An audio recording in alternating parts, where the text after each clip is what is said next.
Hello everyone, कैसे हैं आप लोग। स्वागत है हमारे यूट्यूब चैनल विवेक त्रिवेदी ट्यूटोरियल में। आज हम माइक्रोसॉफ्ट एक्सेल में स्टॉक मैनेजमेंट शीट कैसे क्रिएट करते हैं इस टॉपिक पे बात करते हैं। फर्स्टली हमने एक शीट इसमें क्रिएट कर रखी है जिसमें हमने स्टॉक मैनेजमेंट में purchase stock, sales stock, closing stock पे बात की है।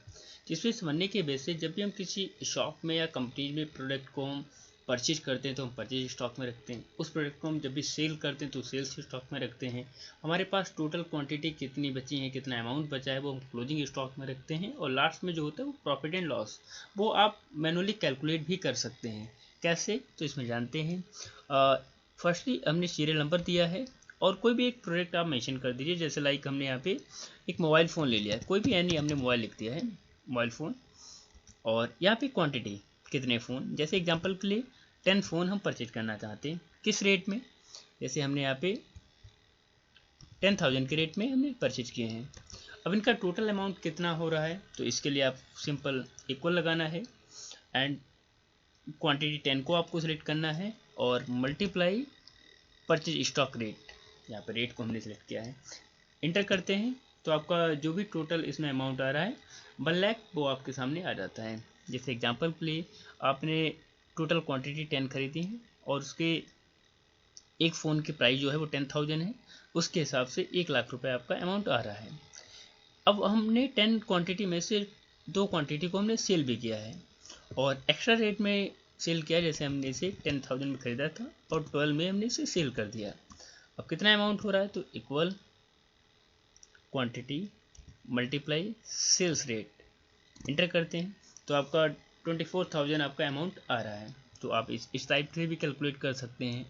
एंड टोटल क्वांटिटी आपके पास कितनी है, तो इसके लिए आपको सिंपल यहाँ पे इक्वल लगाना है, purchase quantity minus sales quantity, enter करते हैं तो आपकी टोटल क्वांटिटी 8 है, क्योंकि हमने टोटल 10 क्वांटिटी खरीदी थी, उसमें से 2 हमने सेल कर दी। जो हमारे पास टोटल है वो 8 क्वांटिटी है। एंड हमारे पास अमाउंट कितना है, तो इसके लिए फर्स्टली आपको इक्वल लगाना है और क्लोजिंग स्टॉक की ही क्वांटिटी को आपको लेना है, मल्टीप्लाई करना है परचेज की रेट से एंड इंटर करते हैं तो आपके सामने 80,000 आपका टोटल बैलेंस आ रहा है, क्योंकि जो 8 आपके फ़ोन है उसके आधार पर। एंड हमारा प्रॉफिट कितना हो रहा है, इसके लिए फर्स्टली आपको यहाँ पे इक्वल लगाना है और यहाँ पे क्लोजिंग स्टॉक के अमाउंट को लेना है, प्लस करना है सेल्स अमाउंट एंड माइनस करना है परचेज स्टॉक, इसमें परचेज अमाउंट को लिया है एंड इंटर करते हैं तो आपका 4,000 प्रॉफिट आ रहा है। प्रॉफिट क्यों आ रहा है, देखिए यहाँ पे हमने एक फ़ोन जो है वो 10,000 रुपये में ख़रीदा है और हमने उसे 12,000 में सेल किया, 12,000 रुपये में सेल किया।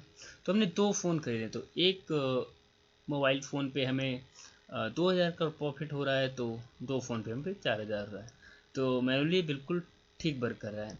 अब ये ऑटोमेटिक कैसे वर्क कर सकता है, बस आपको सिंपल ट्रैक करना है।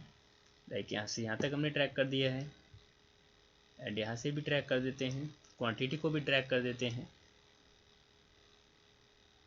यहाँ भी ट्रैक कर देते हैं एंड परचेज अमाउंट को भी ट्रैक कर देते हैं। और इसमें फर्स्टली हमने सेकेंड स्टॉक ले लिया है, कोई भी एक प्रोडक्ट ले लेते हैं। जैसे लाइक एग्जांपल के लिए माउस, और जैसे माउस हम 10 खरीद लेते हैं और 300 के रेट में, तो आपका जो टोटल बैलेंस आ रहा है वो 3,000 आ रहा है। उसमें से हमने 2 सेल भी किए हैं और 400 के रेट में, 400 के रेट में। तो सिंपल आप देख सकते हैं प्रॉफिट आपका जो है वो 200 रुपये 200 आ रहा है। तो इस टाइप से आप पूरा स्टॉक क्रिएट कर सकते हैं। आई होप ये स्टॉक मैनेजमेंट शीट समझ में आया है। कोई भी प्रॉब्लम है, कोई भी डाउट है, तो आप कमेंट सेक्शन में कमेंट कर सकते हैं। Thank you.